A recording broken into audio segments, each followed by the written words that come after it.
Evet, çok özel bir günde, güzel bir köydeyiz. Bugün 23 Nisan Ulusal Egemenlik ve Çocuk Bayramı. Tabii gün boyunca aslında geride bıraktığımız haftadan itibaren, Perşembe gününden itibaren sürekli 23 Nisan'la ilgili organizasyonlar yapıldı. Gerek devlet kademelerinde olsun, gerek yerel yönetimlerde, bugün okullarda, her noktada Atatürk'ün bizlere armağanı olan bu günü, çocuklarımıza armağanı olan bu günü doyasıya yaşadık. Biz de tabii Halk Meclisi programında bu hafta Köprülü köyündeyiz. Beyarmudu Belediyesi'ne bağlı. Açılışta Sayın Başkan'dan rica ettik, muhtarımız da yardımcı oldu. Köydeki genç arkadaşlarımızdan bize katkı koymasını istedik 23 Nisan'la ilgili olarak ve güzel şiirler derlediler. Şimdi onları paylaşsınlar bizimle. Sonra da geçelim programın içeriğine. Hemen başlayalım. Önce başlayalım, ortadan bakalım. Önce sen bir kendini tanıt bakalım, sonra şiirini okuyabilirsin. Benim adım Nafiye, soyadım Giritli. Çok güzel. Tamam. Hadi bakalım. Başla şiire bakalım. Mikrofonu yakın tut biraz. Biz Türk milletiyiz, vatan bizim kalbimizde. Yıldızlar bize gülümser, bizimle doğar güneş var.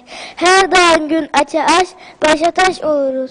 Yolumuz ata olur, and içmişiz, yemin etmişiz bir kere. Haykırıyoruz herkese, ne mutlu Türk'üm diye, ne mutlu Türk'üm diye. Bravo. Evet. Çok güzel. Evet. Şimdi sen Ben tabii bir ismini söyle bakalım. Benim adım Celal. Soyadım Giritli. Bunun kardeşiyim. Öyle mi? Ha. Çok güzel. Demek Giritliler bastı burasını. Evet. Evet. Hadi bakalım şiirini de. Her 23 Nisan'da atam gelir aramıza.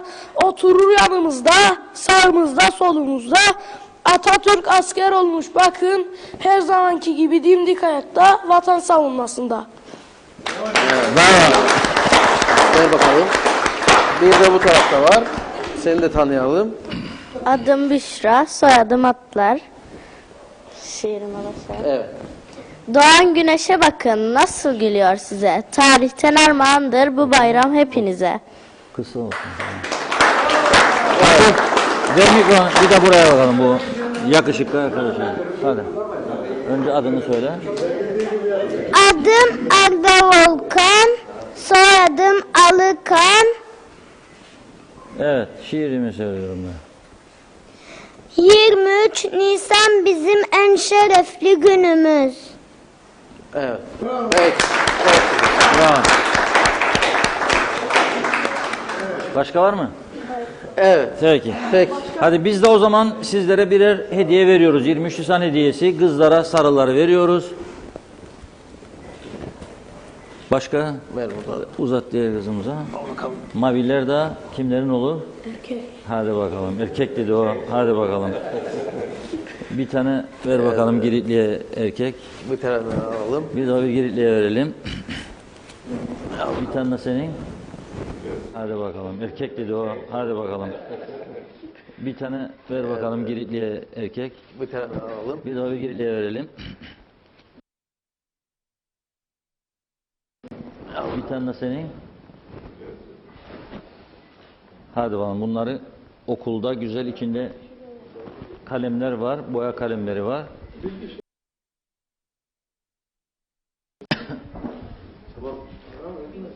Evet. Peki. Teşekkür Teşekkür ederiz. ederim. Alkışlarla alalım sizi böyle kenara.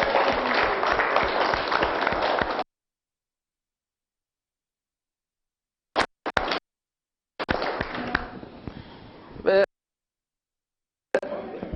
başlayabiliriz artık. Sayın Reşat Akar'a sözü verelim açılış konuşması için. Sonra da sizlerde olacak mikrofon. Sayın Akar buyurun. Evet, güzel, anlamlı bir günde programı gerçekleştiriyoruz. 23 Nisan Ulusal Egemenlik ve Çocuk Bayramı. Bu vesileyle atamızı bir kez daha saygıyla anıyoruz. Gerçekten dünyanın çocuklara armağan ettiği, dünya çocuklarına armağan ettiği bir gündür bu. Ve Türkiye ile Kuzey Kıbrıs Türk Cumhuriyeti'nde aynı anda çok renkli bir şekilde kutlanması gurur vericidir. Bir de ben bugün dikkat ettim. Bütün hemen hemen sosyal medya paylaşımlarında Türkiye'de olsun, Kıbrıs'ta olsun toplumu da bütünleştirici olduğu harada Atatürk'ün gözle görünür haldedir. Atatürk oldu mu bütün toplum birleşiyor, Türk milleti ve bunun için buradayız. Belediye Başkanımız Sayın İlker Edip'e teşekkür ediyoruz bu akşam bizlerle birlikte olduğu için. Muhtarımız Sayın Turgay Alıkan'a teşekkür ediyoruz. Sayın Mustafa Naimoğulları Hayvancılık Birliği Başkanı bu akşam bizimle birlikte uzun zamandır kendisini göremedik. Daha doğrusu 2-3 haftadır seçim hazırlıkları, seçim sonrası yorgunluğu üzerinden atması derken bu akşam birlikteyiz. Genel Sekreter Sayın Adil Alkan'la birlikte. Herkese, katılan herkese çok teşekkür ediyorum. Ve ilk sözü muhtarımıza verelim. Muhtarımızı dinleyerek başlayalım. Öncelikle herkese iyi akşamlar diliyorum. Reşat Bey'e, ekibine ve diğer ekibiye bize bu fırsatı verdikleri için çok teşekkür ediyoruz. Bu vesileyle 23 Nisan Çocuk Bayramı'nı bütün dünya çocukları için kutlu olsun. Köyünüz kaç nüfuslu? Köyümüz 196 kişi olup 1974 öncesi de Türk köyüydü. Şimdi eski adı Kukla, yeni adı Köprü. Genellikle ne iş yaparlar? Hayvancılık, köyler. Tarım, hayvancılık. Güzel patates çıkar mı burada da? Buyur Reşat Bey. Güzel patates çıkar mı diyorum bu bölgede? Yok, bizde patates yok. Patates civar köylerde, İncirli, Çayani, Beyarmudu falan. Yani En büyük sorunlarınız ne burada? en büyük sorunlarımız gündemde olan baraj sorunumuz var şu anda. Baraja gelen su var. Bu sene hiç beklenmedik bir şekilde. Bol bol yağmur yaptı ya. Barajımız doldu taştı. Ama 3 aydır su orada. Biz bakıyoruz. Herkes bakıyor. Yetkililer bakıyor. Evet. Bunun dışında sorunlarınız köyde? Yol, elektrik, su, telefon. Yol, elektrik, su sorunumuz şu anda yol sorunumuz var Reşat Bey de elektrik, su sorunumuz yok. Yok gibi. Yoktur daha doğrusu. Çünkü Türkiye'den gelen su da Ulaşıyor size. bağlanmış durumdadır. Yollarımız çok bozuk.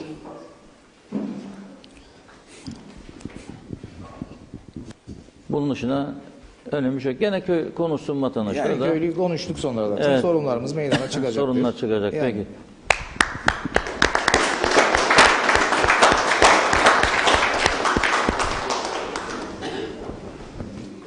Evet, başlayalım ilk konuşmaya. Biray Bey hoş geldiniz.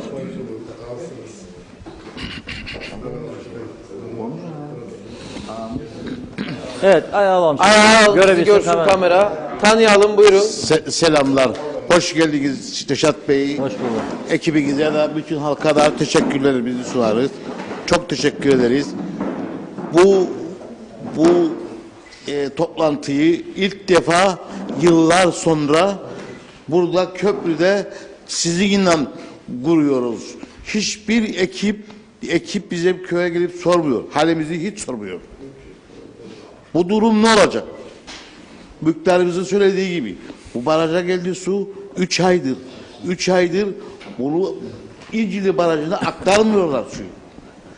Bu iş ne olacak? Herkes kan alıyor. Sinekler dersen aman Allah'ım. Biraz daha yatıp uyuyamayacak. Sıtmadan ölecek. Bu işler ne olacak? İşler perişan. Evet. Yani bu işin bir çözümü olmasa bu su geldi muhtarımızın dediği gibi 2 sene 3 sene kalacak. Bahçelere alsınlar götürürler yukarıya suyu. Olmuyor. Onu gelirler böyle yaparlar öyle yaparlar. Hiç gidilmiyor. Bu işin daha derinine gitmesi gerekir. Belediye başkanı, elçilik, devlet buna bir çare bulsun. Bir çare bulmaları gerekir. Bir çare bulmazsalar bu köy savaştı ve hiçbir şey alamadı. Bu köylü gazidir bu köy. Yani biz ne yapacağımızı bilmeyiz. Zaten elimizde hiçbir şey yok. Biraz şey şöyle böyle iş kötü. İşler kötü. İş kötü. Yani biraz sinekler bizi yiyecek, bitirecek, hasta olacak. Hepsi biz ölecek. Çok kötü. Sineklere karşı bir savaş lazım şimdiden. Sineklere bu suyun durumu günler acısı, acı çok acı. Çok acı. Akar gider sular biz de bakarız. Evet. Devlet bir çare bulamıyor. Elçilik, koskoca elçiliği biz var. Belki inşallah yaparlar. Belki inşallah. İnşallah. Evet. Belediye Neyse. başkanımız da buradadır. Aktaracak Tamam, düşüncelerini. ben sözü demedim yani ben Tabii siz genel söyleyiniz. genel söylüyorum. Tamam.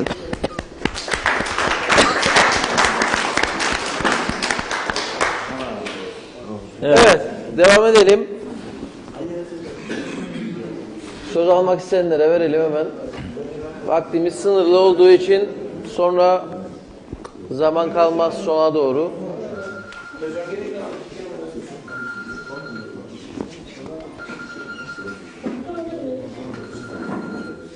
Hanımlar da var. Ladies first diyor beyler.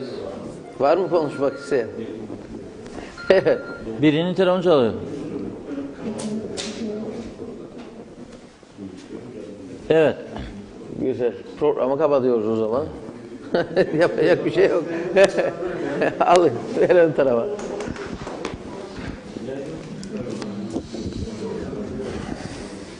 Ben Mahmut Ayta, Dörtyol Köyü'nden.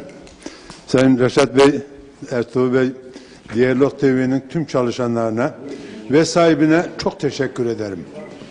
Hanımefendiler, beyefendiler, hepinize iyi akşamlar dilerim.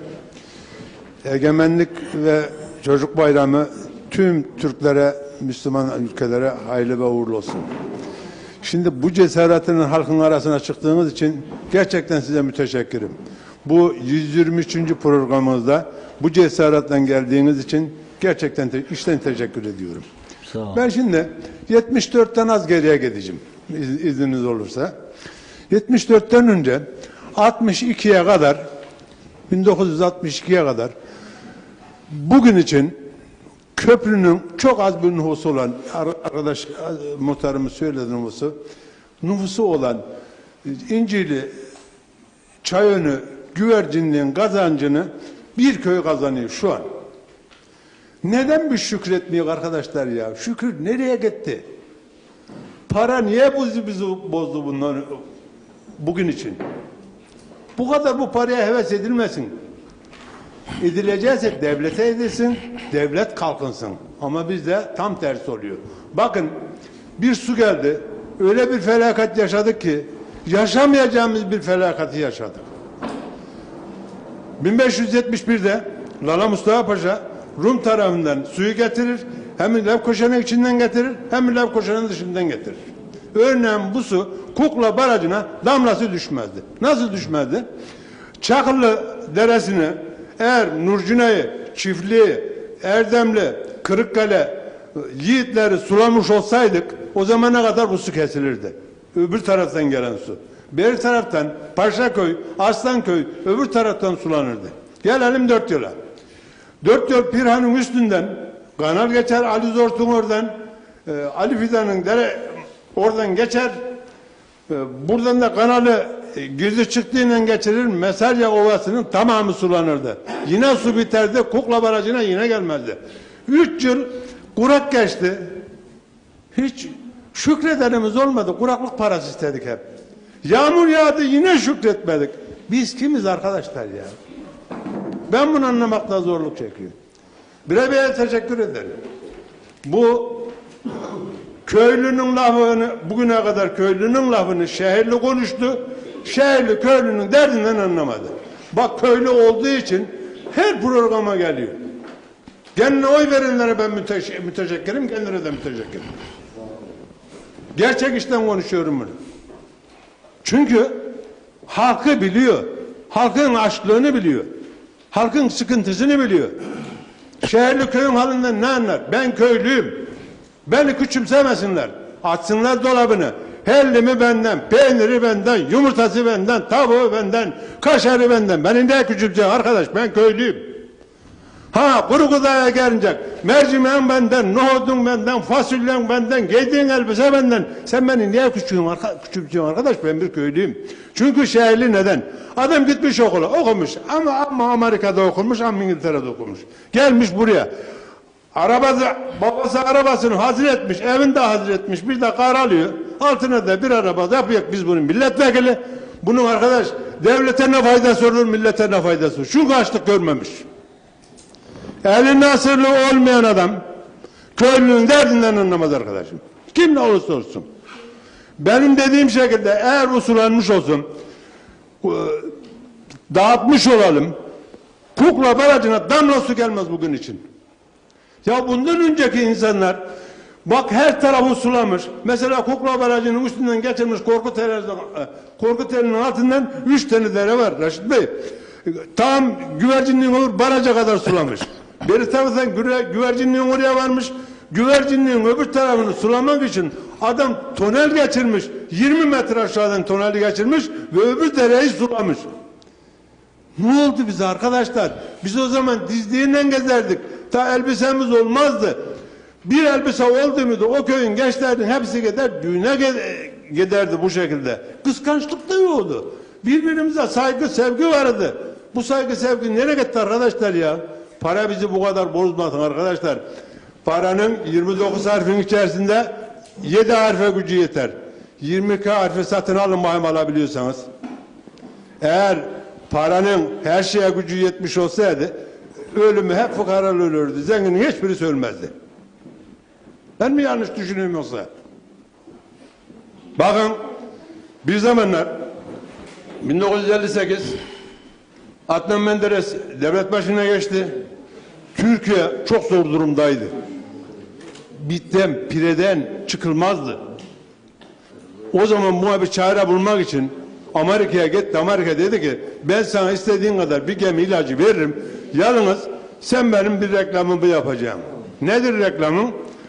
Basma fistan giyemem, zeytinyağı da yiyemem. Yani bunun ikisini bir zeytini dikmeyeceksin, kumaş fabrikanı da kapatacaksın dediler. Nazilli'ye bir kumaş fabrikası yapıldı. 300 tane radyo gönderdi. O zaman televizyon yok. Reklam yapmak için bakın adamlar Ecevit gelene kadar ne bize zeytini diktirdiler ne de fabrikaya çalıştırdılar. Gelin biz hepimiz bir olalım.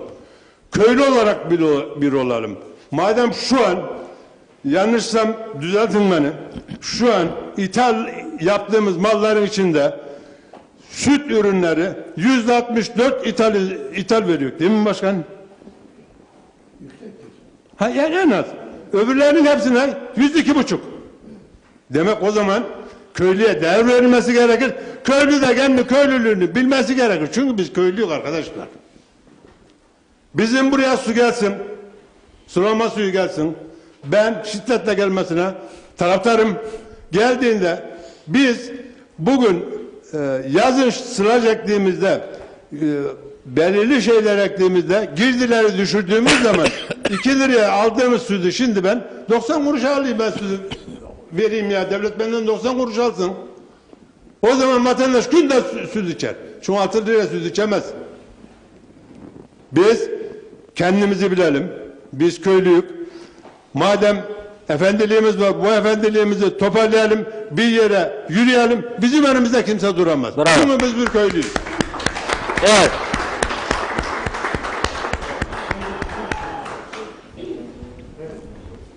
Bölgelerden var mı? Devam edelim. Devam edelim.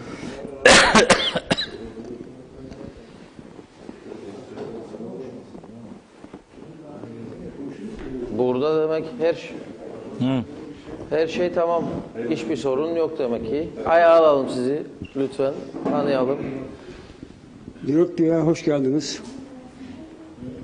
Ben Çayırın köyünden Hatay Bolat. Reşat Bey büyük bir felaketle karşı karşıyayız. Çayırın köyün ovasını su aldı yürüdü. Ben yaklaşık 1 ay önce canlı yayın yaptık bu sular için. Evet. Bunun çaresine bakılsın. ne ilgili kişiler, ne köyümüzün belki ne de köyümüzün belediye başkanları. Bu işe ilgilenmediler. Şimdi bir baktım, önüne çivi olan çamurun içinde yol açmaya çalışıyorlar. Reşat Bey, bu kış günü olmaz bu iş. Sene 365 gün. 365 günün bir gününü çalışıyor, ne olur. Bir gününü çalış. Onda çalışman, etmen, hiç olmazsa bu millet sıkıntıya koyma. Yıllardır hükümetçilik yaptılar. Hiç düşmediler. Ova yolları doludur. Attıkları zehirlerin kutular içinde. Bugün bir baktım havada göçmen kuşlar dolaşıyor. Ne de su var onun üstünde geziyorlar. Kanal armasında. O yazdı o kuşlar ya. İnecek, su içecekler. Ölecek sonra. Ondan sonra ölecek. Onların doktoru yok ya. Onların doktoru Allah'tır. Kurtarsa kurtaracak, kurtarmasa gidecekler. Onun için Reşat Bey, senden Allah razı olsun. Eksik Yine olma. böyle köy köy geziyorum, dertlerinizi dinliyorum. Ne olacak bu işin sonu diye bana sorarlar. Ne olmasa yok dedim. Sizin belediye başkanınız var, hükümetiniz var, seçtiğiniz bakanlar var. Niye ilgilenmiyorlar ya? Daha çok isteyeceksiniz. İşlemesi lazım. Reşat Bey, Bakanı. ben 5 sefer, 6 sefer adaylığımı koydum. Dediler ya bu Hatay'ın mandırasında bir 15-20 tane inek var. Partisi yok, parası yok, partisinde parası yok. Bu adam nereye? Yalan söylüyor dediler. Çıktığımda 20 oyla çıkar giderdim. 20 oyla giderdim. Cenab-ı Allah şaşırdı bu açık gözleri. Açık gözleri şaşırdı. Bitti. Emekli parası da bitti. Çıkarsın onları, oyasınlar. Partinin 4 günü bir yıktım, oraya attım. 40 sene yapılmayan işi 2 sene yaptım. Bu yolu da ben yaptım. Param mı? Yok. Proje ne? Başkana dedim bak proje götür, büyük para çıkacak. Tamam gittik. Proje falan götürmedi. Ben verdim projemi. Köyün adına yol yapıldı. Köyün içi temizlendi. Bir ay devletin silosu çalıştı ve bizim belediyenin arabaları da geçitlerde yaktı. Tam bedavada. Toprağı kim taşıdı? Paşaköy'ün, Vadili'nin, askerin. Yapılmadı, bu işler yapıldı. 500 kamyon havara, dile olay. O su işlerini o büyük dozer yığdı oraya. Taşırlar. Hatay abi ne var? Bizim belediyenin kamyonları gelecekmiş. Onlar tek bir arabası var. Evlere götürüyor. Dedim götürsün oy toplayacak o. Ama ben sizin adınıza şirketten para çektim, para yettim, devlet oraya yatırdı. Ama geç yatırdı. 3 ayda bir yatırdı. Ama o işini yaptım. Bu geldiğiniz yoldan gidemezdim meselesi. 2006'da ne oldu? Oldu, zorbada oldu. 2 tane gölet yapıldı benim köye. 2006'da. Bak kaç sene oldu. Daha önüne sek yapılacaktı. Bana dedi ki ne? Hüseyin Genç, o zaman bölge sorumlusu su işlerinde. Ya Hatay'ım dedi, Türkiye'den ekip gelecek, geldiğinde yaparız onu dedi. Daha yapacaklar. Ben isterim o yağmur yağsın da çayını götürsün. Ben geldim burada, muhtarda şahit, canlı yayın yapmaya geldim buraya. Sizin gibi misafirler geliyor oraya. Sıkışanlar oluyor hanımlarıyla. Oturacak bir tuvalet bile yapılmadı oraya. Sanki buraya Girne'nin barajı bütün köyü buraya akıyor. Kıbrıs halkı. Onun için Allah etme bir belediye başkanımız var. Allah razı olsun. Var. Yakışıklı, güzel, saçlarına tarar, def eder, çıkar televizyonun karşısına. Onun için ben hazırım her zaman olsun karşılıklı konuşmada.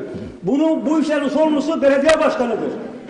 Ne zaman biz belediyeye bağlandık köyler bakımsız kaldı kardeşim. Bakımsız. Neden? Belediye başkanı bildirmesi lazım yukarıya. Sana acık demesi ekmek verir mi Reşat Bey? Evet. Doğru. Peki. Ya.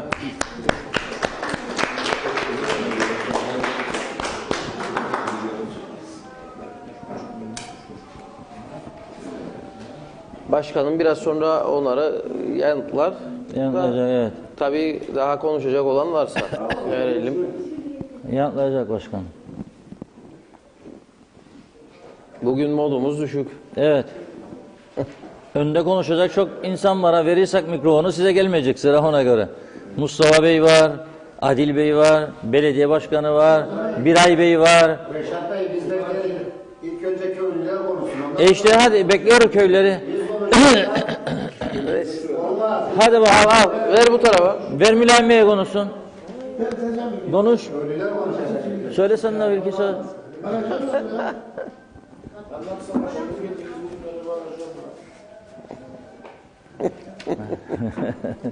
Verin bu tarafa ya. Ver soldan gelsin şeye kadar. Ha, yandık ya. Vallahi Reşat Bey biz beklerdik kuklanın halkı konuşsun birinci. Evet. Şimdi biz dışarıdan geldik bilin ya. Bizde dert çok. Oo, Bizim derdimizi çözecek yok. dert çok derman yok. Ha. Şimdi Reşat Bey geçen daha geldik 4 yola konuşamadık. Evet. Gün olarak döndük kaçtık. İnsanların gördüğünüz gibi koyunları suların altında, mandıraları suların altında kaldı. Aynı hikayeleri şimdi biz yaşarık. Kavga dövüş açtırdık genere dereyi. Dere şimdi gelir bizim ikiye bölündü bizim mandıranın yanında. Biri gider asfaltın boyundan tuttuğu bizim otlağı ekili tarlaların içinden gider. Dökülür uğraştan gider kimseye derdimizi anlatamadık. Esasında biz bu akşam şey için geldik. Güvercinlik sanayisinde 74 öncesinde bütün bu korku deliğinin çobanları, Pirhan, 4 yolun çobanları benim oracıkta konaklarlardı. Buracıkta tepeler vardı. Tepelerin üstünde su kaynakları vardı. Tatlı su kaynakları vardı. Yani bu değerler geldiğinde bu kuyucuklar beslenirdi. Bizim ağalar sorusuz sualsiz bu kuyuların oldukları bütün tepecikleri tahrip ettiler. En son kaldı benim yanımdaki tepecik. Yani şu anda güvercinlik sanayisinin altından tutar benim mandıraya doğru. Ve bugün benim mandırayla beraber müteahhitler birliğine verdiler kendini. Kavga dövüş verecekler bize mandırayı verdiler bize. Evet. Bugün baktık müteahhitler birliğinin adamları geldi. Adamlar ölçüm yaparlar. Parçanın bir tanesinin olduğu gibi tutarık biz. O birinin üstünde daha yer altında sular var bizim. Yarın adamlar borsalar makineleri yeraltı sularını mahvedecekler bize. Oracıkta ayrelliler var. Sanki de arpa ekilmiş gibi. Biz adamlara anlatırık derdimizi. Kimse bizi anlamaz. Dolaman çıkar oracıkta. Laleler var. Çalılar var. Majalar var. Şimşirler var. Bugün benim bölgemdeki tepelerin üstünde ne lale kaldı, ne maja kaldı, ne şimşir kaldı. Hiçbir şey kalmadı. Ve en son da orasıdır su kaynağı. Bir daha kilsede. Yani gazarsalar bunları da yeraltı su kaynakları benim ölür. Evet. Yani evvelden 100 tane koyuncukları olan insanlar 20 tane koyuncukları olan o çoban koyuncuklarından geçinirdi. Bugün bakarım kaldı benim mandıranın yarısındaki bir de annemin tarlasının yanından sanayinin altına giden yer. Hep bunları öldürüyorlar. Yani bizim derdimiz bitmez. Biz söylerik genlere kimse bizi dinlemez. Bugün kapakları çaldılar. Kapaklardan çalındığı için gittik biz dedik genlere yahu bu adam bağladı traktörün arkasına kapağı çekti koparttı. Gittik şikayet ettik. Eder bana adam uğraştık adam der bana söylemem de yiyor sen gelip de şikayet ettiğini. Yahuduk gene gidecek satsın hurdaya derik kendine. Bugün su alır da gider yolun boyunu. Yarın çökecek ana yollar. Çift layla çökecek. Şimdi başka bir konu daha için geldim ben. Reşat Bey geçenlerde hani 500 dönüme 20 dönüm ödeyemedi. Ben karıştırdım bunun evraklarını hepsini, gerçeklerini buldum ve size getirdim bunları. Ama bunu iyi anlatmak lazım. 500 dönüm aracı bıraktınız güneyde.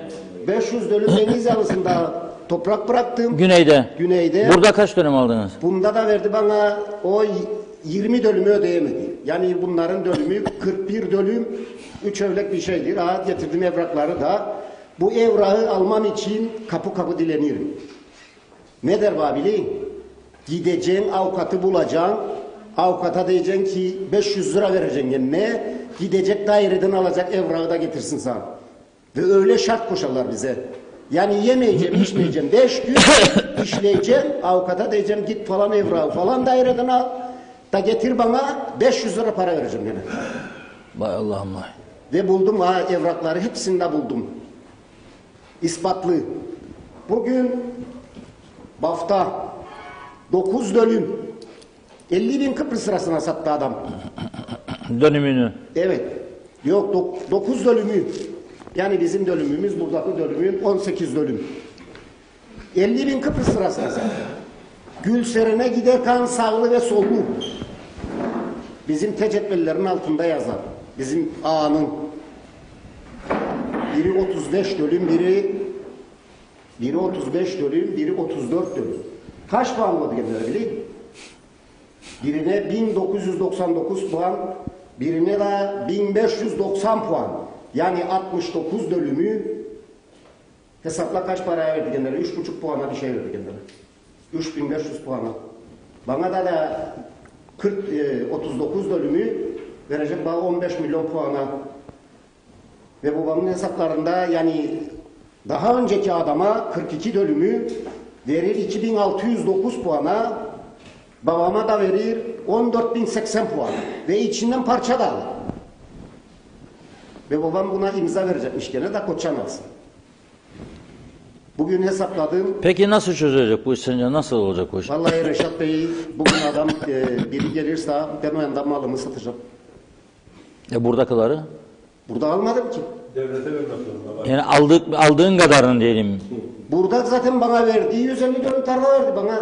3200 dönümden 150 dönüm tarla verdi bana ya. Geri vereceğim o zaman onlara. Ne olacak yani bunun sonu? Koçan aldın mı ya öyle? Ne Koçan aldın? Anamın malına 26 dönüm çöylek verdi bana Koçan'a ya. Tam yani o yana satarsan burasını 1600 vereceğim. dönümde 15 dönüm tarla verdi bana ya. Ya imzalaymış da Koçan alayım yani. Ha almadın Ha yani. ben söylerim ya o aa. 2000 dönüm arazisi var. Almadım. Peki. Tamam şimdi daha net anlaşıldı. Yani orada Reşat Bey hepsini buldum evraklarıyla haritayla getirdiğim şimdi güneydeki malın Koçan'ını ararım. Ailemde bir yerde sokuludur. O dosyayı bulacağım ve onu da vereceğim sana. Haritayı da vereceğim sana ve gazetede basasın. Bunu da vereceğim sana. tamam. Bu akşam onun için getirdim bunu. Aha açık açık söylerim. Bafta adam 9 dönümü 50.000 Kıbrıs sırasına sattı. Ağayla beraber pay ettiler. Biri 34 dönüm, biri 35 dönüm. Tamam. Biri anladım. 1999 puana yazar kağıtta yani. Bunu da getiririm sana, Koçanlarını da getiririm sana. Tamam. O birine de verdi 1509 puan. Tamamdır. Peki. Evet, teşekkür ederim. Evet. Elden ele geçsin bu yana. 45 senede geçse, 50 senede geçse bu mal derdi bitmeyecek demek, öyle anlaşıldı. Anlaşma olursa bitecektir. Millet gelelim. O ayrı. Anlaşma olur mu? Kim var? Anlaşmayı destekleyen var mı? Olur mu? Geçen 15 sene önce öyleydi. 15 sene önce. Dur. Şimdi Sayın Akar anlaşma olacak olmayacaklar ama referandumda %68 oy İşte çıkarttık. 15 sene önce öyle. %62 da Sayın Akıncı'ya çıkarttık. Allah kerim işte 20 Nisan 2020'de Göreceğiz. hep beraber göreceğiz. Hep beraber tanık olacağız. Duyman galiba adam ne söyler. Bu insanların 2000 dönüm arazisi var. 500 dönümü deniz kenarında ve öyle 50.000 euro da ya bu 50.000 euro da değil deniz kenarında. 600.000 euro verirler dönümüne o yanda deniz kenarında. Ben Dillirga'ya gittiğimde Pirgo'da durdum ve bunu sordum. Ve ben sürekli gittiğimde de bunların istatistiklerini yaparım. Ve imzalamadı bu insanlar. Ama aynı şeyler ben bilirim geçmişte. Çünkü biz de imzalamadık. Benim babam da imzalamadı. Zaten Erenköy kuzeyde mi, güneyde mi, Türk malı mı? Hiç kimse bugüne kadar karar veremedi. Ben de siyasetçiyim. Şimdi ben de karar veremedim. Dolayısıyla bu insanlar imzalamadı yani. İmzalamadı. Yani buradaki tuttukları mal bir nevi işgal sayılır. Dolayısıyla yani ben başka örnekler de söyleyeyim. Bazı örnekler verdi İbrahim. Anladır. Ama bir türlü iki tarla yan yana. Adil Orat'ın tarlası 100.000 puan. Benim tarlam 1 milyon puan. Neden? Ben o gün siyasilere ya da bu işi yapanlara yakınım. Ve bana 1 milyon puan verdiler. Adil'e de 100.000 puan verdiler. Yani bu memleketin acizliği o günden başladı ki yani memleketi bir nevi gambur haline getirdiler. Bunun yanında bir şey daha ekleyin. O geçmişte yönetenler şimdi karı koca 36.000 TL maaş alırlar. 13. maaşta 72.000 TL maaş alırlar. Ve yani bu memleketin başına gamburdurlar. Ama çıkarlar hala daha akıl satarlar. Satmayın ya, lütfen bize akıl satmayın. Ben daha ilerleyen vakitte birkaç kelimecik daha söylerim buraya gelmişken. Teşekkür ederim. Diğer arkadaşlar konuşsun. O zaman şey yoksa Mustafa Bey'e verelim. başkanım hem göletle ilgili bir bilgi verin bize. Bir Geriye böyle işler yapın. İktidarda değil misin sen? Ver mikrofonu. Ne dedin bu sonucu anlamadım. Millet ne dedin? Sen şu an iktidarda değil misin? Neden yapmadın? Şimdi Çok mağdur insanlar var. Bak, Dayım, Recep Bey, demin- çok mağdur insanlar var. Okur yazar olmayanların halen tapuyu alamayanlar var. Tapuyu alamayanları 98 yılında iptal ettiler. İtem yasasına ek bir şey yaptılar. Nokta bilmem ne bir şeyler uzun sürer o da. Hani sen iktidardaydın niye yapmadın? Ha, He? cevap verin. Bir dakika dur bakalım. Hayır. Ne diyecek? Güzel bir Bir ay konuya verin. değindi o. tamam da Sen bir niye yapmadın? Güzel bir konuya değindi. Sayın Akar. Yani devrim yap demek istiyoruz. Yapabilir miyim devrim? Dört- ne alakası var devrimle? Neden yapmadın? Devrim ne zaman olabilir? Devrim CTP tek başına gelirse. anlaşma olduğunda devrim olacak zaten. Anlaşma olacağında devrim olacak. Ak koyun, kara koyun meydana çıkacak. Reşat Bey. Anladın? 2 Hikaye milyon. buradadır. Şimdi hala daha dağıtılmayan mallar nasıl peşkeş çekilir? Ya 10 yıl bakan verir birisine, ya da işte 2 dönüm veririm ben Adil Onat'a, ya da Mustafa Naimoğlu'na, ya da Sayın Başkan'a. Olmadı sanayide bir yer veririm. Memleket böyle yönetildi ya. Şimdi geriye dönüp yani amcamın dediği gibi ben geriye dönüp bu işlemleri baştan nasıl kaşıyacağım? Kaşırsan zaten altından durmadan şeyler çıkar. Şimdi zaten daha değişik bir şey daha var Sayın Akar. Bizim ödediğimiz veya Türkiye Cumhuriyeti'nin ödediği Mal Tazmin Komisyonu'ndan aldığı tarlalar var ki götürür hazineye koyar. O tarlalar çok kıymet etmiştir ama kimdedir bilmiyorlar. Benim tavsiyemdir, lütfen satmayın mallarınızı. Çünkü belki de Türk malı olmuşturlar diye iddia ederim. Yani bazılarının olmuştur diye de iddia ederim. Dolayısıyla yani bu satış zihniyetinden vazgeçin artık. Ama ben hazır almışken bir devam edeyim işte bu göletle ilgili bir İşte şeyler ama daha bir de söyleyeyim. insanlar muhtaç oluyor. Bazen işsiz kalıyor. Tamam da parası hiç var. yani bir şey söyleyeyim mi size Ne şey yapacaksın? söyleyeyim mi size biz de 76'dan beri kolej mezunu olarak bindik otobüsün üstüne dümen salladık Atay abimle. Adil Onat geldi inekçilik yaptı. Bana göre bizim Kuzey Kıbrıs Türk Cumhuriyeti'nde yaşayan insanların bir tek eksiği var. Çalışkan olamadık. Çalışkan olamadık. Şimdi dere geldi, dereler aktı. Akar vay, akmaz vay. Akar Reşat Akar olur, akmaz bir Hamzaoğullar olur. Akmaz kuraklık parası herkes koşar. Ama hiç kimse işte o sıra guylar varmış buralarda. O sıra guyların düzenini, sistemini hep beraber bizler bozduk arkadaşlar. Bizler bozduk. Dostlarımız bozdu, arkadaşlarımız bozdu, akrabalarımız bozdu, bozduk. Bu sıra guylara Sayın Başkan'la biraz önce biraz konuştuk, daha önceden de biraz bilgim vardır. Bu sıra guylara şey gibi, Boğaz içindeki gibi yani sınır üstündeki gölet gibi tersten bombalanırmış. Bunları yıkmaman lazımdı, bozmaman lazımdı. Ha bir şey daha söyleyeyim size. Biz bu suyu lehimize nasıl çevirebiliriz? Oralarda işte hayvanları olan insanlar mısır eker, lollo ekerse, silaj ekerse bir şey yani bunu lehe çevirebiliriz yani. Oturup ağlayacağımıza lehe nasıl çevirebiliriz? Ha eğer bu gölet için yani yapılabilecek şeyler varsaydı bile çok geç kalınıldı çünkü artık ortalık çamur oldu. Ne eskalatör girebilir, eskalatör girerse batacak zaten. Ben Petlas'ın yanında otobüs sürerken Atay abim bilmesi gerekir. Su gelirdi ve orada kaybolurdu. Petlas'ın yanında düşerdi bir çukurun içine ve o çukurun içinde kaybolurdu o su. Dolayısıyla bu Mesarga'da öyle yerler vardır çok. Kaldı ki bu sıra kuyulara biz bu suyu götürmemiz lazım. Ha gelelim bu köprülü yahut da bu yol hattına. Ben kendimi bildiğim bileli bu yol hep böyle eskidir. Ben buralarda babamla tavuk satardık. Zamanında 78'lerde, 80'lerde. Çocuğudum daha, kolejde okurdum. Patates satardık. Oradan bilirim yani. Nasılsaydı o gün bugün de aynıdır. Çok bir şey değişmedi. Ha amcam der ki devrimi ne zaman yapacaksın? Devrimi ben yapmadan evvel 40 yıl öncekilerin yapması gerekirdi. Biz de şimdi uğraşırız karıncalar gibi taşıyalım bir şeyler, daha onaralım bir şeyler, tamir edelim bir şeyler de yürüyelim. Olmuyor ama. Kolay değil.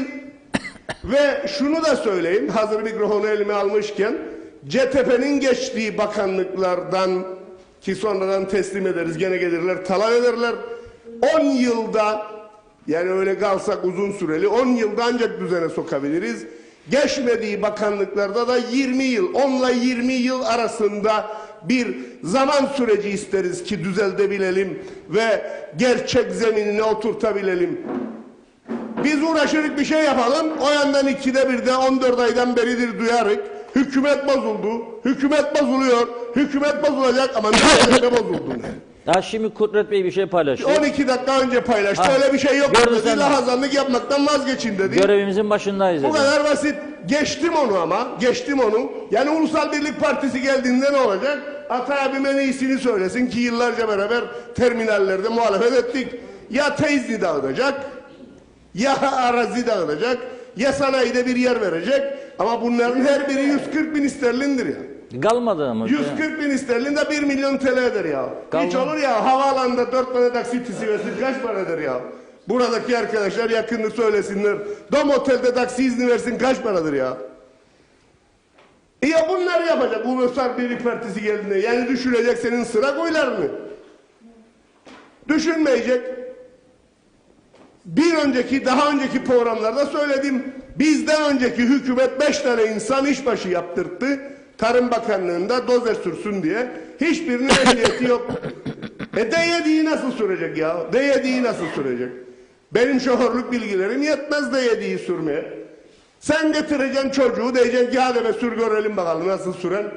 Bir de bilir kişi heyeti kuracaksın ve ona göre yapacağım bu işi. Rahmetli Orhan İtimat iyi vakitte, Allah rahmet eylesin, yine iyi vakitte olsun dedik. Allah rahmet eylesin kendini. Herkes giderdi ve derdi ki abi işsizim, al benim minibüs şoförü. O da derdi ki tamam aha minibüs oradadır, git çalıştır bakalım. Sürmeyi bilirsen. Giderdi otobüs şoförü, binerken çalıştırırdı, sürerdi. Derdi ki kendine seni almadım, vazgeçtim. Hiç uğraşma derdi, gelme da istemem seni derdi. Niçin? Yağına suyuna bakmadan arabayı çalıştırdı diye. Biz alır insanları ehliyetsiz. Ne oldu? Devletin malı deniz, yemeyen keriz. Teşekkür eder, saygılar. Evet, bravo. Ver muhtarımıza. Tamam. Bir cümle. Buyur muhtarım. Şimdi ben burada üniversitelerden de şikayetçiyim. 19 tane üniversitemiz var. 102 bin tane öğrencimiz var. Reşat Bey, Konya Selçuk Üniversitesi Ziraat Bölüm Başkanı Profesör Doktor Fikret Akın Erdem 2 sefer köye geldi. Baraj bastı basanı. 19 üniversitenin içinde öğretim üyelerinden hiçbirisi bir kriz masası oluşturup da siz ne yapıyorsunuz arkadaşlar? Bu milletvekillerini çağırıp da sormadı. Bunlar sen şunu yaptın, sen bunu yaptın. Eğer burada bir seçime yakın olmuş olsaydı bu düğün salonunun her yeri dolardı. Ya. Her yeri dolardı. Siyasetçiler orada olur. Ha. Dikkat edin. Tüm insanlara sesleniyorum. İşte vekiller günü geldiğinde bizi tanır. Günü gelmediğinde hiç bizi tanımaz. Ya arkadaş, ne veterinerinden memnunum, ne öğretim üyesinden, hiçbirinden memnun değilim. Ya konuşmanız da mı parayla? Arkadaş biz köylüyük, gelin. Kahvemiz bulunur, çayımız bulunur, yemeğimiz bulunur. Yeter ki gelin ya. Ama geldiğinizde bir şeyler söyleyin. Yanlış mıyım arkadaşlar ya? Öyle. Burada hemen Hamza Bey güzel bir konuya değindi. 2 milyon puan olanların puanlarını durdurdular. Tekrar puan almak zorunda kaldırdılar. Arkadaş onu anlatacağım. Ben onun için aldım mikrofonu. Teşekkür ederim. Peki sağ ol. Buyur muhtarım. Şimdi Reşat Bey, İray Bey biraz önce bir konuşma yaptı. Sanki bu memlekette 30-40 yıldır Ulusal Birlik Partisi hükümetlik yapmış gibi. Ben soruyorum. Geçmişte de hükümetlik yaptı Cumhuriyetçi Türk Partisi. Onu bir tarafa bırakıyorum.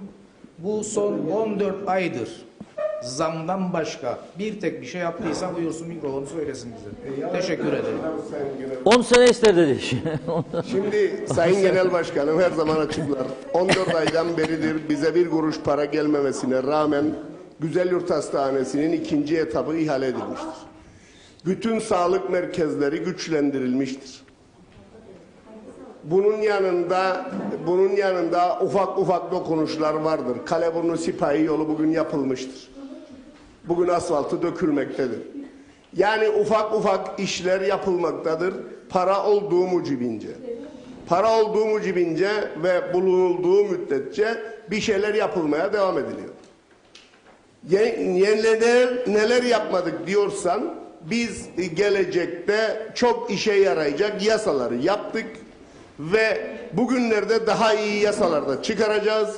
Sayın Muhtarım çok özür dilerim ama 74'ten 2004'e kadar benim babam da UBP'liydi. Tamam mı? Herkes de zaten bize saldırıyor. Oturduğumuzda babamla da yan yana gelirik. 3 kişiysek kesin babamla da kavga ederik. 4 kişi olursak daha fazla kavga ederik. 2 kişi olursak anlaşırık benim o olursak. Şimdi hikaye nedir?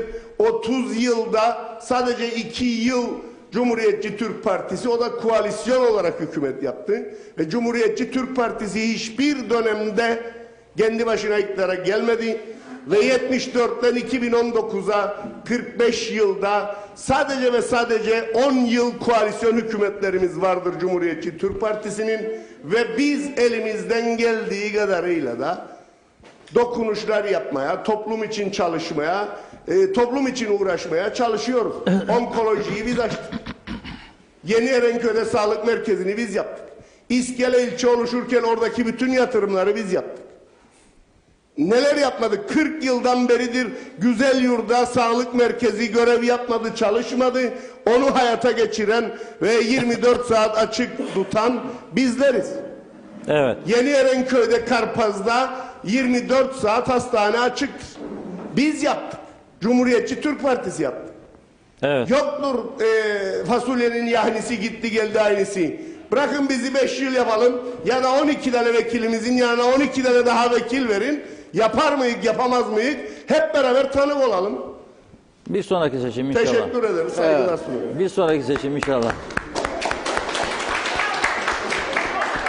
Evet. Siyaset olunca bak hareketlendi. Köy sorun dedi, kimsenin umuru olmadı. Siyaset olunca Doğru hareketlendi. söylediği. Buyurun. Gerçekten Gerçekten tebrik ederim. Teşekkür ederim. Sağ olun. 40 yıldır ne yapıldı? Doğru söyler. Evdeydim, izlerdim sizi. Gelmeyecektim. Gerçekten teşekkür Dayanamadım, ederim geldim çok. diyorsun. Dayanamadım evet. Evet. Çünkü çok yolsuzluklar oldu 40 yıl içinde. Kimse ağzını açmadı. Doğruyu söyleyin de bir söz vardır biliyorsunuz. 9 köyden kovarlar. Şimdi 10 köyden kovarlarmış. Bir Şimdi tane her artık daha. yerden kovarlar. Evet. Daha dur bakalım. Bismillahirrahmanirrahim. Bıraksın da herkes bir şeyler yapsın kendine göre. Yolsuzluk dedi hanımefendi. Bir şey daha ekleyeyim. Ben başbakana dedim ki 2 yerden kulağıma çok pis kokular gelir. Ya bir ay dedi boğduk dedi başbakanlıktaki denetleme kurulunu. Şimdi 2 yerdedirler. Zaten pislikler çıkacak ortaya. Herkes de duyacak.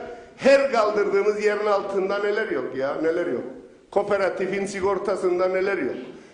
Bugünlerde yazılı bir soru sordum. Spor dairesine 5 tane saha ışıklandırıldı ihalesiz. Ulusal Birlik Partisi döneminde ihalesiz. Cevabı da gelecek bana. Alacağım hem soruyu hem cevabı daha sonraki diyalog programlarında bunları okuyacağım. Bunun yanında yani Başbakanlık Denetleme Kurulu çıktığı yerden daha dinlenmeden başka yerlere gönderiyoruz kendilerini. Neler vardır neler. Hadi bakalım çıksın. Yolsuzluklar had safhada. Geçen defa okuduk gene okurum. Cep telefonumda vardır kayıtlıdır. Ama bu gece yani okumayın. Okundu zaten. Başka zaman okuruz. Peki. Şimdi söyledik. Güzelyurt Belediye Başkanı dedi ki ma ne dedi ya her salı aynı şeyleri konuşun. Evet Sayın Belediye Başkanım Mahmut Özçınar. Konuşacak ki herkes bilsin, duysun ve ona göre kendini belirlesin. Yolsuzluktan yana mısın, dürüstlükten yana mısın ya? Dürüstlükten yanaysan bizim 12 vekilimizi 24 vekil yapacaksın, 25 vekil yapacaksın. Görsen kaç kişiyi biz mahkemeye de göndeririz, yargılarız da, yargılamaya da çalışırız. Teşekkür ederim. Saygılar. Var mı ekleyeceğiniz bir şey? Buyurun, buyurun. İlk önce hoş geldiniz köyümüze. Hoş Yani bulduk. giriş yaptım ama ilk önce hoş geldiniz hepinize de. Köyümüze şeref verdiniz. Bir de ben bir şey söyleyeceğim. Baraj için konuşurlar çok yani. Tabii ki çok baskınlar falan oldu. Üzücü olaylar oldu doğrusu ama Yakın tutun biraz. Mikrofonu birazcık yakın tutun. yıllardan sonra köyümüze, ki Kıbrıs'ın en büyük barajıdır biliyorsunuz. İlk yapılan barajlardandır. Çoğu kişinin şeyini bastı, tarlasını bastı, Su altına zarar aldı. ziyan oldu ama orası bir barajdır bence. Ben 7 yaşındaydım o barajda olduğunda ve çok güzeldi. Turistler gelirdi. Çok güzeldi buraları. Onu arar olduk, eskiyi arar olduk. Yok suyunu basmışlar, yok tarlasını bastı. Tamam, dereler kapatıldı.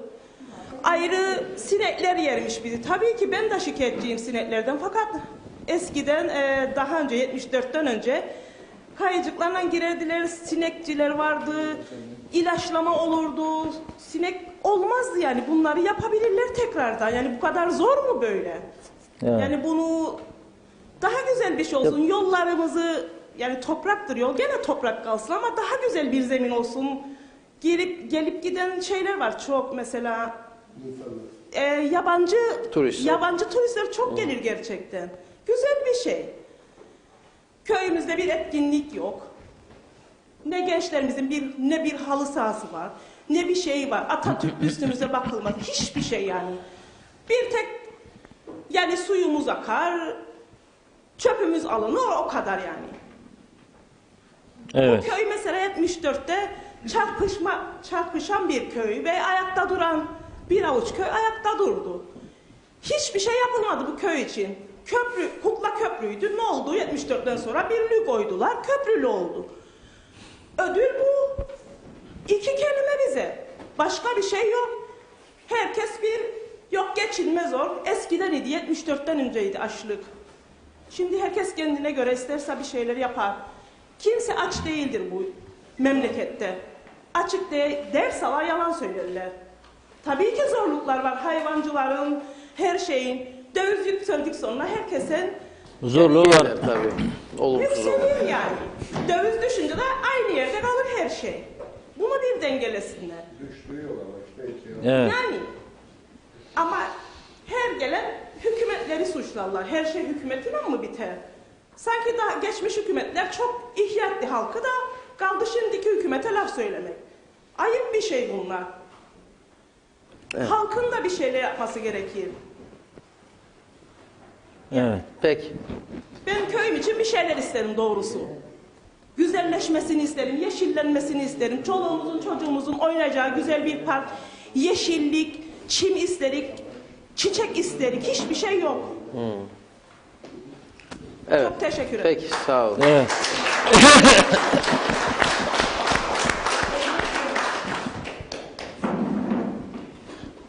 Evet. Evet, verelim o zaman. Başkan tam alınca hararetlerinden program buyurun. Diyalog TV'ye ben buradan bu akşam için teşekkür etmek isterim. Tabii ki özel ve anlamlı bir gün 23 Nisan. Buradan da Çocuk Bayramı'nı çocuklarımızın kutlarım. Aramızda bulunan sayın vekilim ve diğer bütün konuklara da teşekkür etmek isterim. Tabii ki birçok sorunlar var ve olacaktır da hiçbir sorun hiçbir zaman bitecek diye düşünmüyorum. Birçok şey konuşuluyor. İşte Kıbrıs sorunundan tutun ama benim üstünde değinmek istediğim bana sorarsanız şimdi şu andaki sorun en büyük sorun ülkede ekonomik sıkıntılardır. Bu ekonomik sıkıntılar hem işsizlik olarak hem de sıkıntı olarak bir şekilde halkımıza yansımaktadır. Ben şunu söylemek isterim. Kim? Bir sınır köyü olmasından dolayı ben gözlemlediğim şudur.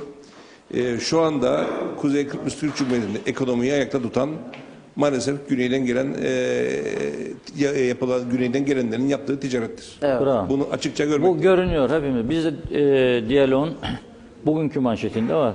Sayı bile biz rakamları aldık. Niye? Eskiden güneye geçen Kıbrıslı Türklerin sayısı kuzeye geçen Rumların 2 katıydı. Yani 700 bin Rum geldiği sayıydı geçen sene, önceki sene. 1,5 milyon da bizden o yana geçiş vardı. Şimdi bu yılın ilk 3 ayında neredeyse rakamlar eşitlendi. 10 bin gibi bir fark var. Yani sınırlamamızdan dolayı ben Reşat Bey biz bunu günübirlik görüyoruz ve izlemliyoruz. Tabii ki ekonominin en büyük sıkıntıları yansıması gerek işsizlik olarak gerekse tarım ve hayvancılık sektörünün şu anda bana sorarsanız Birlik Başkanı da burada ve bölgemiz patates ve diğer ürünlerle ilgi alınan bir bölge ama artık herhalde üretiminde sonuna gelmiş gibi bir durumdayız. Ne yazık ki bunu da söylemem gerekir. Tabii ki birçok sorunlar var ama biraz önce Sayın Vekilimin şunu söyledi, birçok yerde bir şeyler yapılmak istenir ama ne yazık ki ben 5 yıldır, yani geçmiş hükümet döneminde de şimdi de bölgede 50 yıldır ilk defa köprü göleti bu yıl normal bir şekilde taştı. Ama köprü göletinde yıllardır söylediğimiz bir şey var, yapılması gereken bir şeyler var. Bakım yok. Bu göletin derinleştirilmesi, bendin iyileştirilmesi, ben şunu söylemek isterim. Hemen hemen her gün buralarda gerek ilgili idareden, gerek su dairesinden, gerek Tarım Bakanlığı'ndan, gerek Kaymakamlık'tan yetkililer vardır ve bunları da biz iletiyoruz. Fakat geldiklerinde bu sorunları ilettiğimizde ne yazık ki genelde aldığımız cevap şu anda bir kaynak yok. Bunları maalesef yapamıyoruz.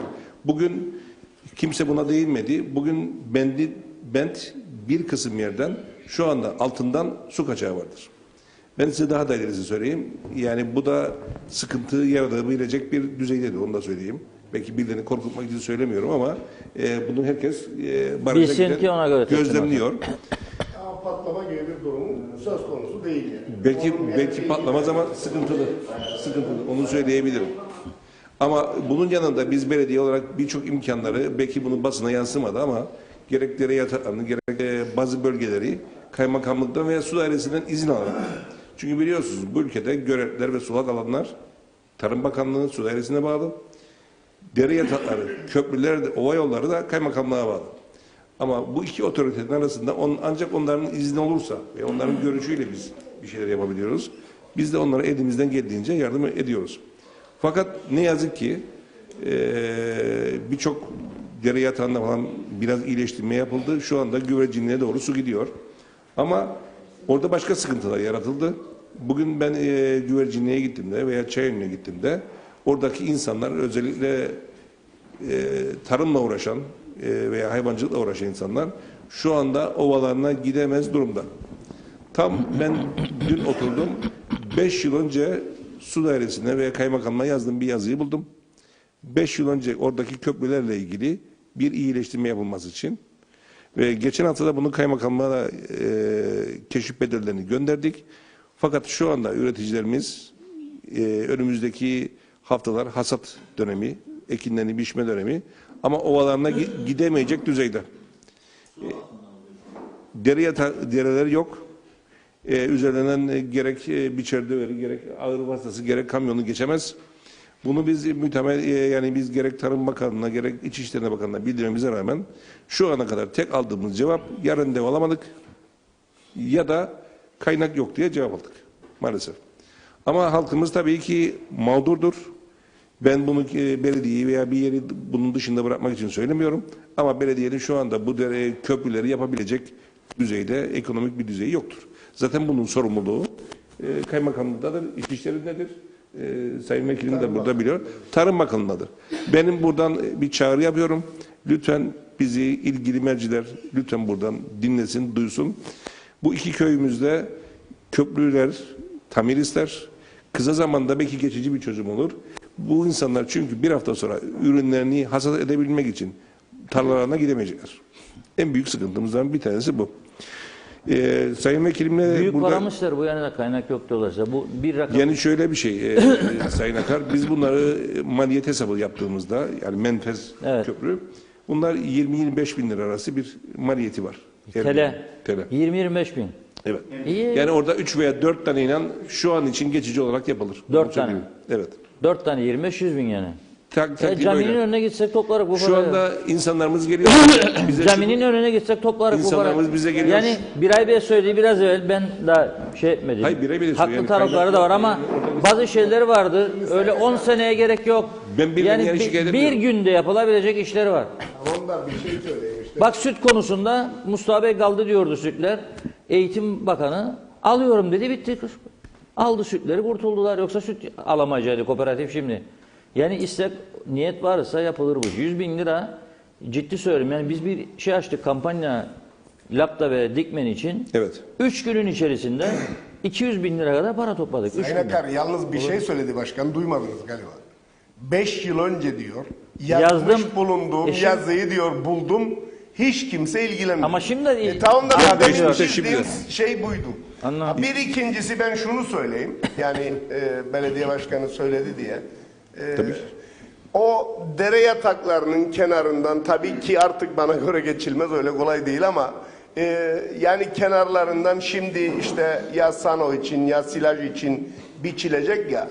Yani yoldan değil de mesela oraları biraz rahatlatabilme bağımında ve ekinleri kurtarabilme bağında bazı çiftçilerin de bilinçli hareket etmesi gerektiği inancındayım bu süreçte.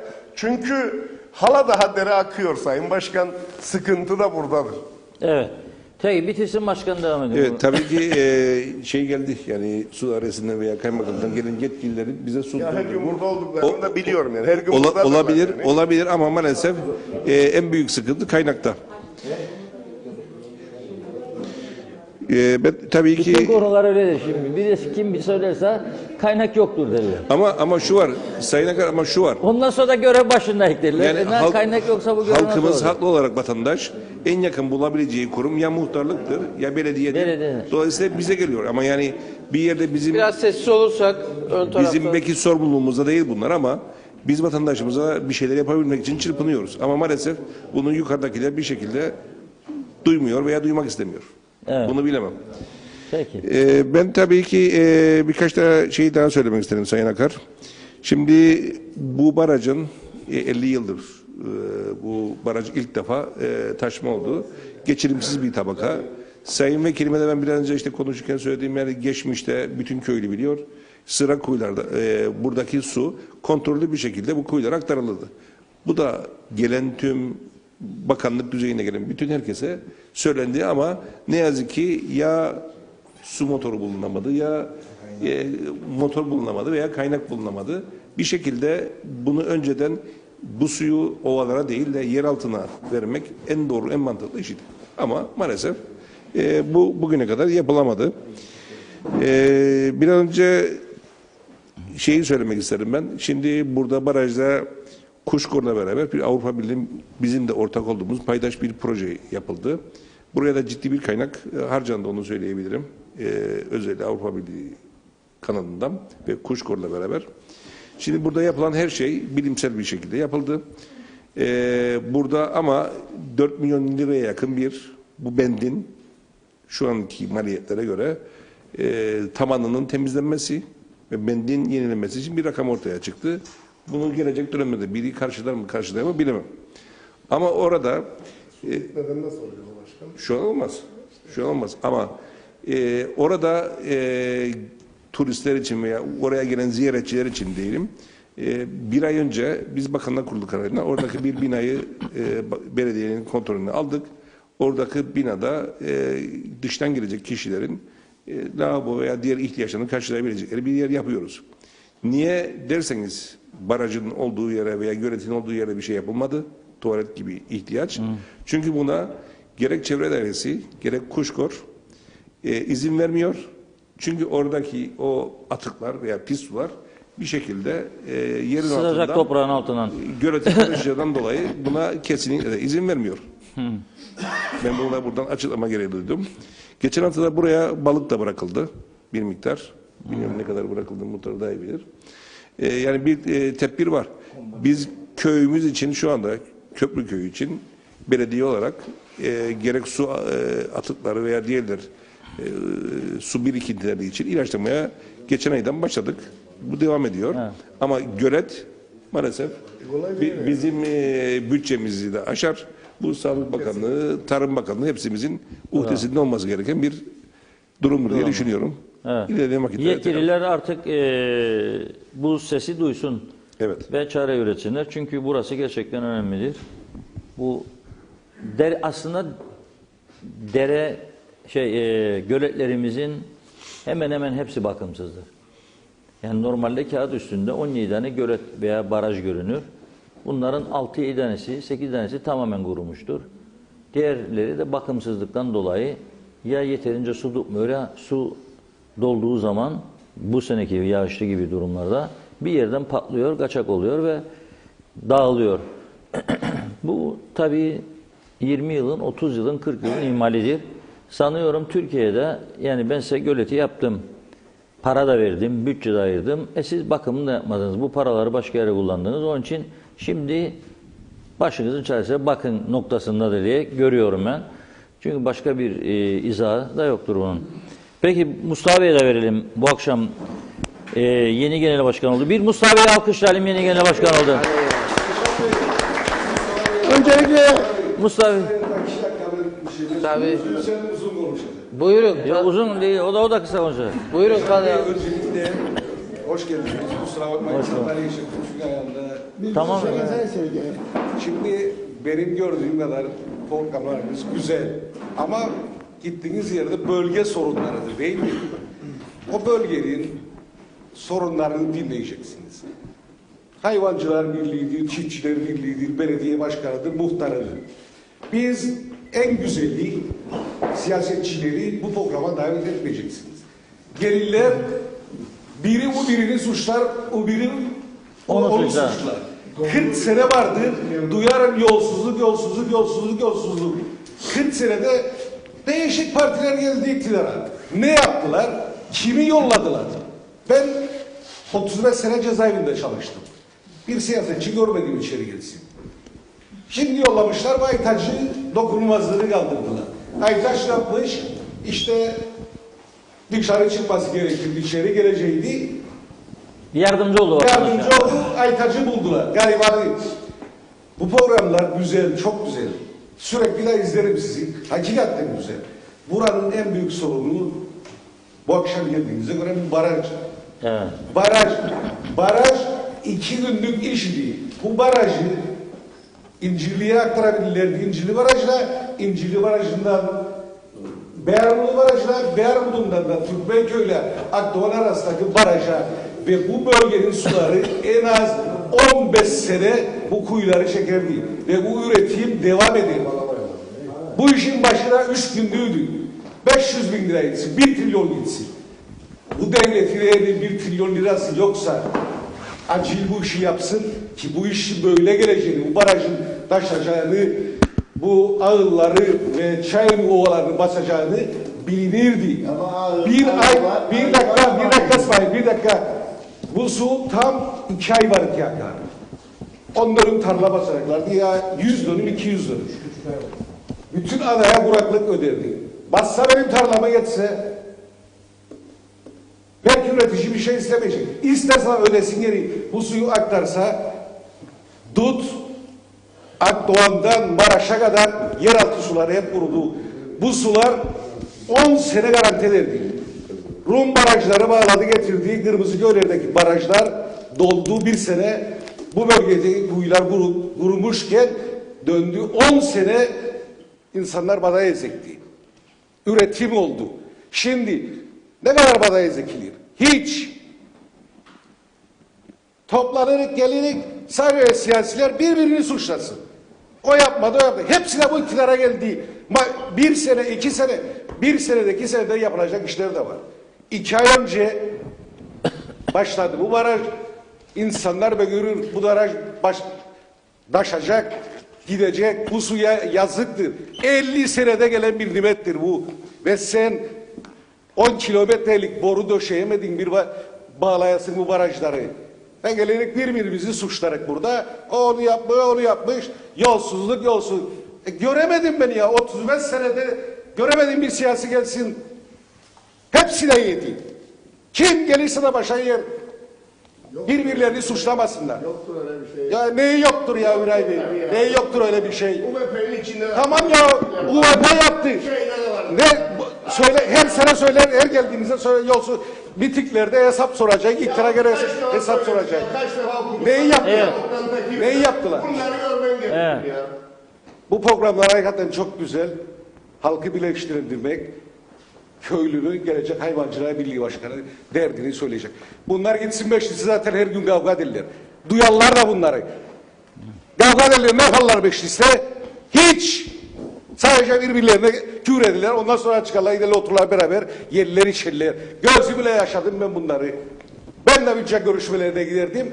Birbirleriyle kavga ederlerdi. Nerede karşıya bakarak aynı masa. Ben demin kavga etmediniz siz. O başka, bu başka. Güzelliktir be. Ya, güzelliktir o. Güzelliktir, kabul ederim. İcraat yapacaklar, icraat. Ama bak Bu şimdi yıl birer almasaydı telefonu 50 senede, 50 senede iyi bir oldu. şey daha söyleyeyim size. Olacak olanı söyleyeyim size. 50 senede böyle bir yılımız geldi ve değerlendiremedik. Bu bize Allah'tan gelen bir nimet idi. Evet.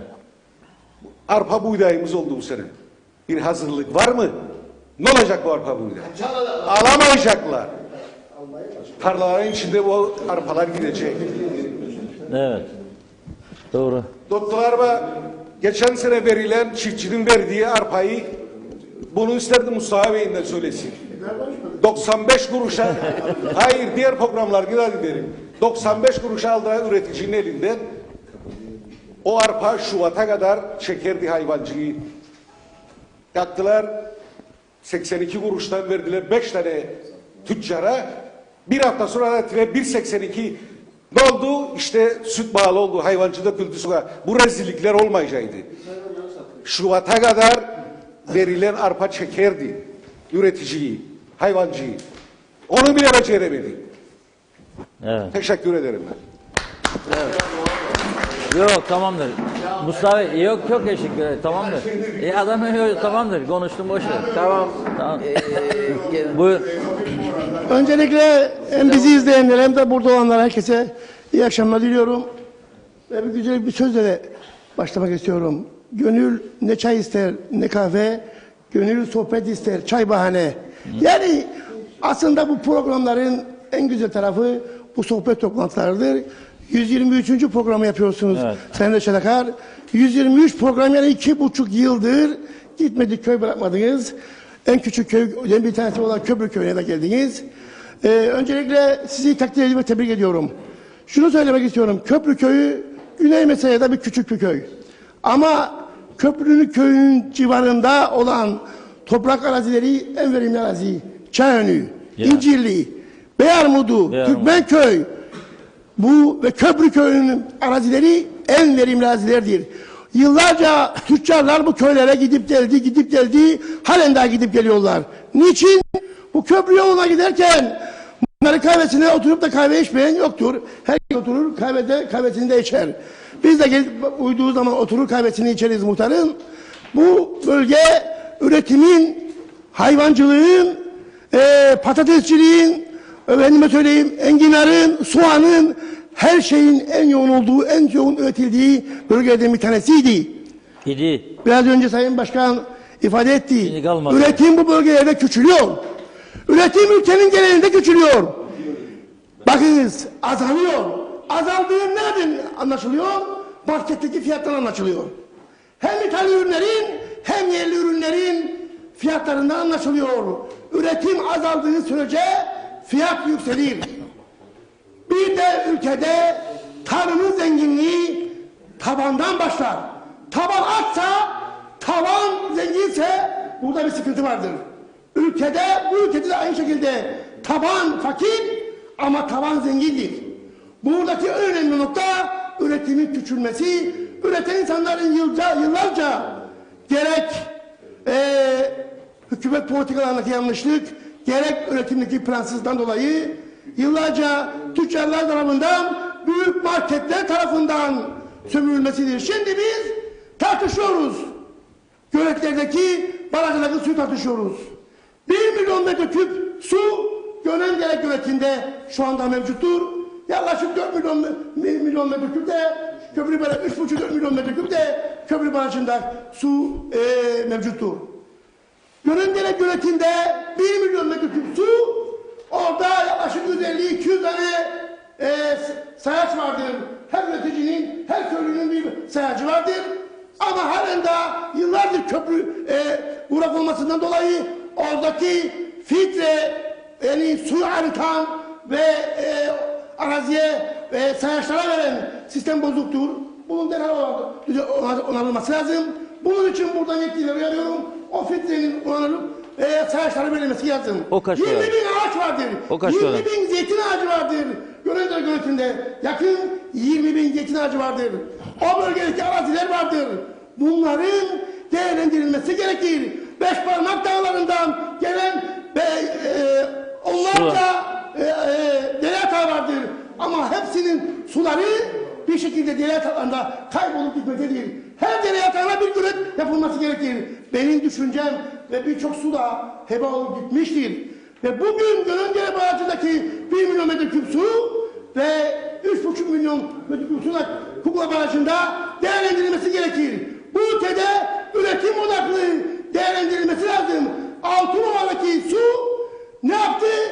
Aktarıldı ve mağaralara, deliklere aktarılarak yeraltı sularının zenginleşmesi için bugün değerlendirildi. Yani biz halen daha kavga ederek, demin arkadaşım dedi ya, bu sunun İncirli'ye ve Armudun'a ve Akdoğan'a verilmesi lazım dedi. Çok doğru söyledi. Çok doğru söyledi. Bunu yapılması lazımdı.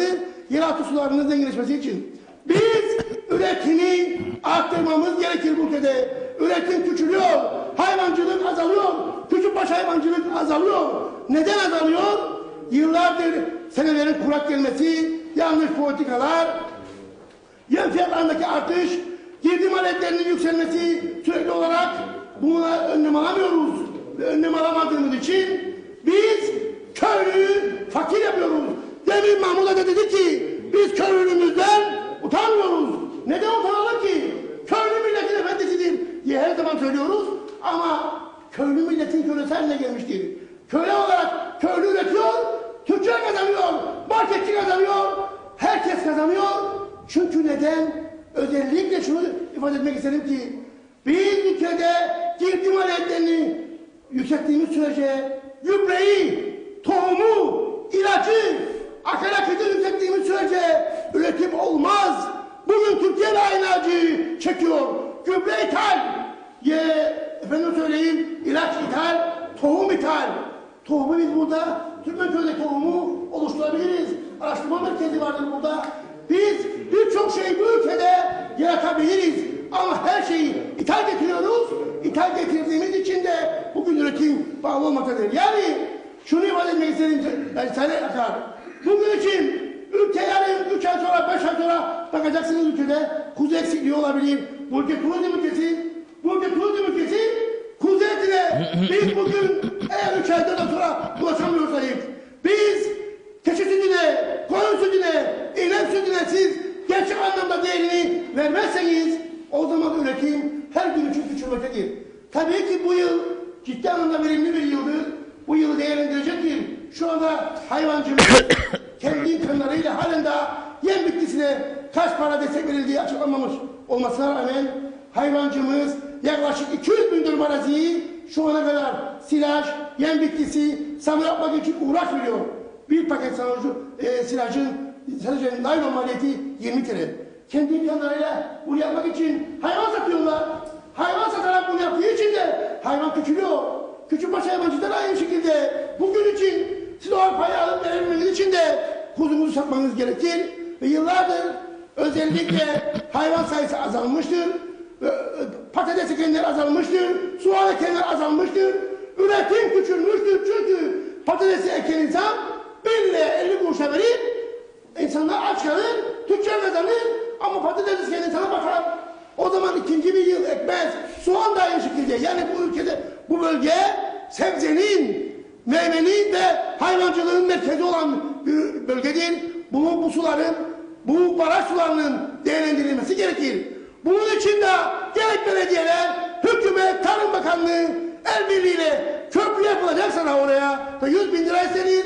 Biz de de katkı köyü de katkı olsun, belediye de katkı olsun, Tarım Bakanlığı katkı olsun. Biz katkı koyarak her şeyi el birliğiyle yaparız.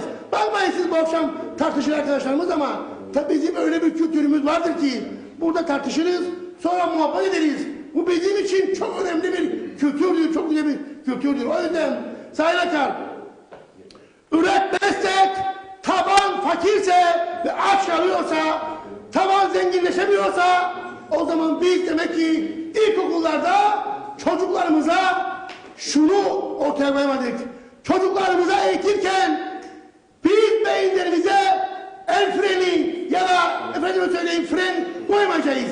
Girişimciliği daha fazla atılım içinde olmaları gerektiğini, üretimin içinde olmaları gerektiğini ve hırslı olmaları gerektiğini, daha akıllıca olmaları gerektiğini öğreteceğiz. Ama biz bir anda psikolojimiz bozuluyor, bir anda her şeyden vazgeçiyoruz. Öyle bir toplum haline geldik ki bir şey, en kötü bir, en ufak bir şeyden bile vazgeçiyoruz ve o işi yapmamakta ısrar ediyoruz. O yüzden aslında biz sivil toplum örgütleri de birçok şeye müdahil olmamız gerekir. Artık devletten de bazı şeyleri beklemememiz gerekir. Birçok konuda daha güçlü olup hem maddi olarak hem diğer noktalarda daha güçlü olup birçok şeyi ortaya koymamız gerekir.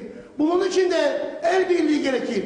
Ama işte bu siyaset olayı bu toplumu işte böyle bölmüştür, kavga ettiği duruma getirmiştir ve insanları sıkıntı içine sokmuştur. Bırakalım artık siyaseti, işte bu ülkede de üretimi özellikle böyle bir senede arttıralım ki barajları değerlendirelim, Gölündere Barajı'nı, Kukla Barajı'nı, diğer barajları değerlendirerek üretimi daha iyi noktalara getirelim. Bir şey diye teşekkür ederim arkadaşlar. Bravo Mustafa Bey. Evet. Evet, programın sonuna geldik. Verelim başkana o zaman. Ama tabii ki onun bir maliyeti var. Boruyla işte 10 kilometre yakın bir mesafedir. Ama nereye gidersek bilin tek söyledikleri şey yok, kaynak yok. Kaynak yok. Ama bence yaratılabilir. Buyurun. İyi akşamlar. Şunu söylemek isterim. Bu sorunumuz bu akşam bizim göletinde basılan arazilerin, bunların tek sorumlusu devlet olduğunu herkes biliyor. Ben şunu çok merak ediyorum. Arslanköy'ün güneydoğusundaki dereler, iki derenin neden birleştirilip de tek bir dere üzerinden illaki köprü barajına bu suyun gelmesini sağladılar. Öyle bir yıl yaşıyor ki bu sene Vadili Barajı'na herhangi bir su gitmiş değildir. Oradaki Vadili Barajı'ndan İnönü'deki mahralar var, oradaki yeraltılar beslenirdi yıllarca. Ve defalarca söylediğimiz halde yani Facebook'tan falan devamlı paylaştığım devletimiz niye bunlarla ilgilenmiyor? 4 yol Korkuteli ana yolun kuzeyinde kapılar var. Oradan dereler gider. Güvercinlik'te bizim baraj kadar büyük baraj var orada. Ama ne yazık ki bizim devletimiz barajın içine asfalt yapmış. Orayı tarla yapmış. Mausa göletimizi inşaat doldurmuşlar. Artık kimlerin rant peşinde olduğunu herhalde herkes biliyor. Oraya su gitmesin diye illaki köprü barajlar. Ve son ben artık öyle bir duruma geldim. Köprü barajındaki Daşan Şenestra dediğimiz yerden daşan suyu bağıra bağıra dedim devletimize lütfen bize suyumuzu geri aktarın. Kaçmasın.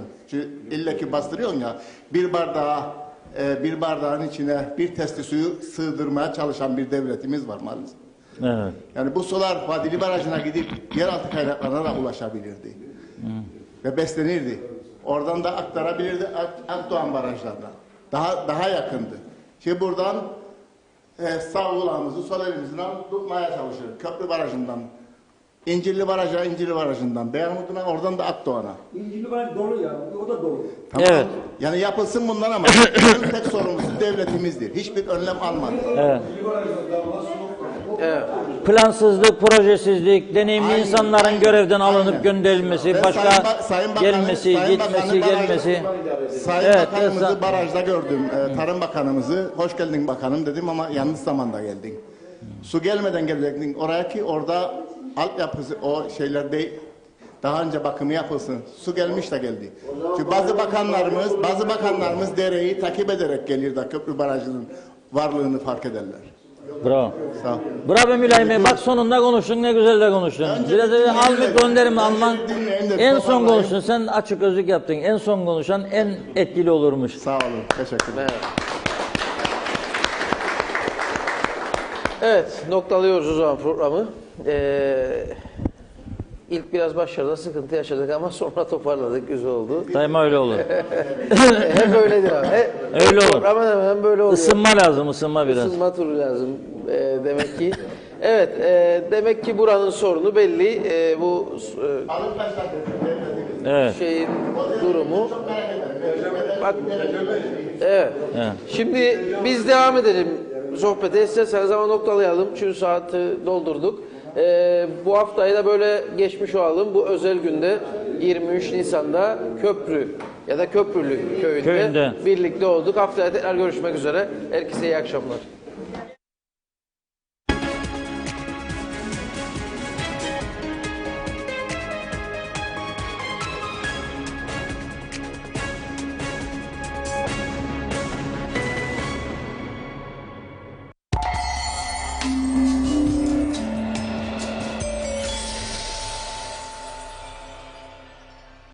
Diyalog destek kampanyası devam ediyor. Zor günleri